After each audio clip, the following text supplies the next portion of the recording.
वंचित बहुजन आघाडीचे कार्यकर्ते त्याच्याचबरोबर हितचिंतक यांनी वंचित बहुजन आघाडीबरोबर काय केलं पाहिजे युतीच्या संदर्भात सल्ला दिला। मी त्या सगळ्यांचा आभारी आहे,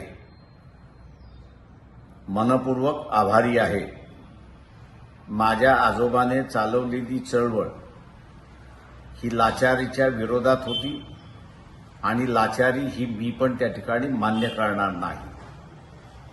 युतीमध्ये अडचण येऊ नये म्हणून व्यक्तिगत वाद किंवा हेवेदावे हे आम्ही येऊ दिले नाही, पण जिथे चळवळीलाच लाचार केल्या जाते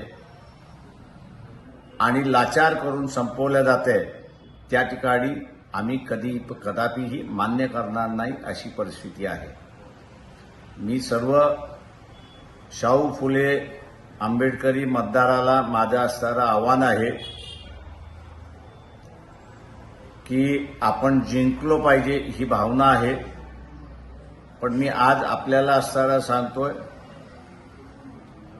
की काही गोष्टी बोलू शकत नाही, पण अनेक ठिकाणी आपण जिंकलोत अशी असणारी परिस्थिती आहे।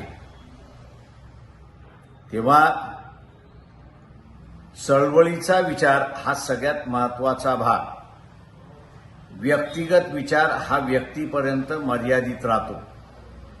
आपण सार्वजनिक जीवन जगतो, त्याच्यामुळे सार्वजनिक ठिकाणी आणि सार्वत्रिक जो निर्णय घेतला जातो त्याला मान सन्मान आपण दिला पाहिजे आणि त्याप्रमाणात वागलं पाहिजे। तेव्हा वंचित बहुजन आघाडी जी भूमिका घेईल त्या भूमिकेला फुले शाहू आंबेडकरी विचाराच्या माणसांचा 100% पाठिंबा आहे असं मी आपल्या सगळ्यांकडून गृहीत धरतो।